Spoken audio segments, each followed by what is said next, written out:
তো বিমান চত্বর থেকে এখন আমাকে যেতে হবে নাদের হাজির মোড়। অনেক সকাল হয়, গাড়ি পাওয়া গেছিল না, কিছু পথ হেঁটে তারপরে ভ্যানে করে আমি নাদের হাজির মোড়ে পৌঁছালাম। টুর্নামেন্টের খেলা শুরু হওয়ার কথা ছিল 8টায়, কিন্তু সেখানে তারা 9টা করছে, সেটা আমি জানি না, এই জন্য আমি অনেক আগে চলে আসি।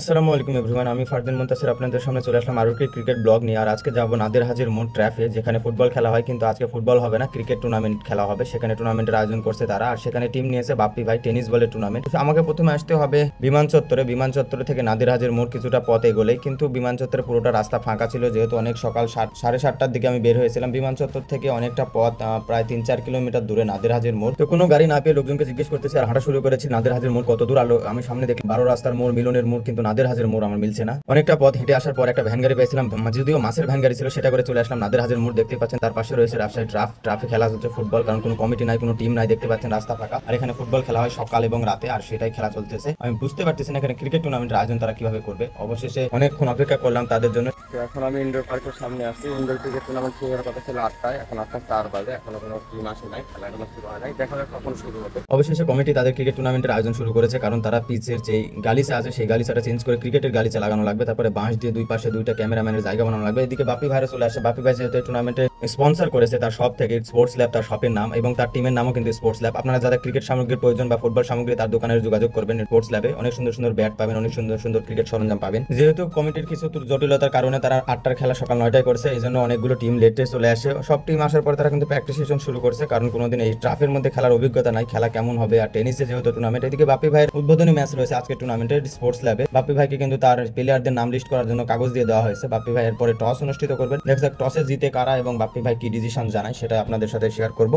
আর কিছুক্ষণ পর কোনো টস অনুষ্ঠিত হবে। প্রথম ম্যাচে বাপ্পি ভাইয়ের দলের আছে। আজকে টুর্নামেন্টের প্রথম match cricket side versus sports lab, মানে বাপ্পি ভাই টিম। কমিটির লোকজন কিন্তু দুই ক্যাপ্টেনকে ডেকে মাঠের মধ্যে বাউন্ডারি দেখিয়ে দিচ্ছে, যেহেতু আজকে ট্রাফের মধ্যে খেলা, ট্রাফের চারিদিকে বাউন্ডারি দেওয়া আছে, উপরে ছাউনি দেওয়া আছে। উপরে ছাউনিতে লাগলে আটকে গেলে কোনো রান নয়, কিন্তু ক্যাচ ধরলে আউট হবে না। দুই সাইডে কল 2 করে আছে, কিন্তু পিচের মধ্যে দিয়ে একটা দাগ আছে, দাগ পার করে লাগলে 6 অথবা 4 হবে। আর পিছনে কোনো রান নাই, যদি সিঙ্গেল নাই সেটা শুধু রান হিসাবে গণ্য হবে। টস হয়ে গেছে, টসে জিতে বাপ্পি ভাইরা ফিল্ড করবে।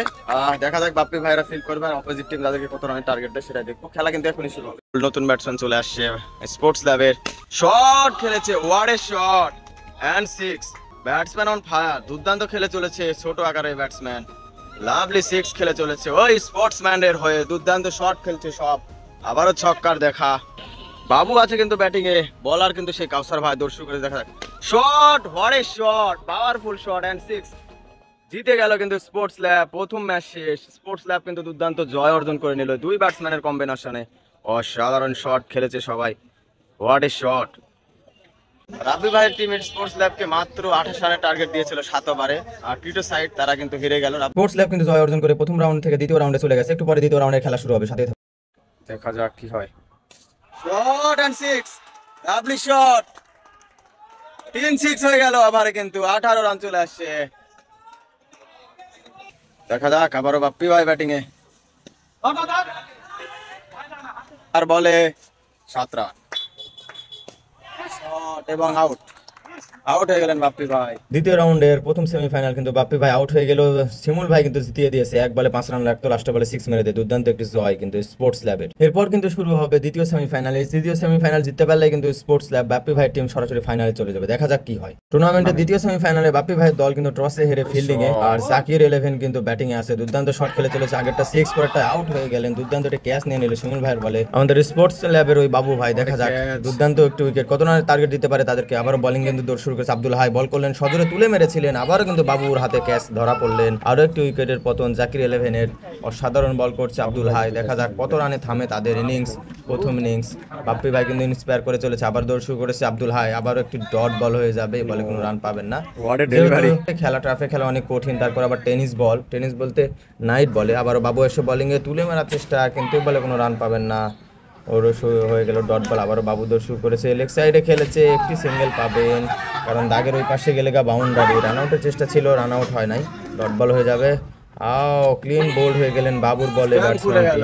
আরো একটি উইকেটের পতন কিন্তু জাকির 11-এর। দুর্দান্ত খেলা ছিল এবং আউট হয়ে গেলেন।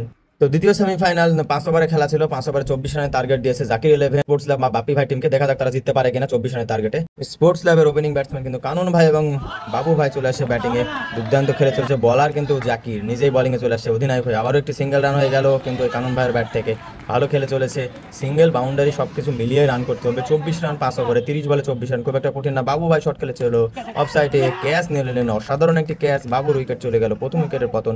ব্যাটিং এ চলে আসে ওদু, আরো একটি শট তুলে মেরেছেন, হয়ে গেল 6 ওই ওদুতের ব্যাট থেকে, দুর্দান্ত ছক্কা। ওই ওয়াদুদ এবং কানন ভাইয়ের পার্টনারশিপ যদি ধরে রাখতে পারে তাহলে কিন্তু ম্যাচ জেতার সম্ভাবনা রয়েছে। আবারও শট খেলার চেষ্টা ছিল, বলার নিজেই ফিল্ড করলেন, হয়ে গেল ডট বল। কিন্তু ব্যাটিং আছে বাপ্পি ভাই, দেখা যাক। বলার কিন্তু দৌড় শুরু করেছে, প্রথম বল শট খেলেছেন সরাসরি স্টেপ বরাবর, হয়ে গেল ক্যাচ। আরো একটি উইকেটের পতন স্পোর্টস ল্যাবের। দ্বিতীয় সেমিফাইনালে এসে বাপ্পি ভাই টিম স্পোর্টস ল্যাব কিন্তু হেরে গেল। এই ম্যাচটা জিতলেই তারা কিন্তু সেই স্বপ্নের ফাইনালে যেতে পারতো। দেখতে পাচ্ছেন আমার পিছনে স্পোর্টস ল্যাবের ব্যানার রয়েছে। তো সবাইকে টাটা, বাই বাই, ভালো থাকবেন। দেখা হবে অন্য কোনো আরো ক্রিকেট ব্লগ নিয়ে। আল্লাহ হাফেজ সবাইকে।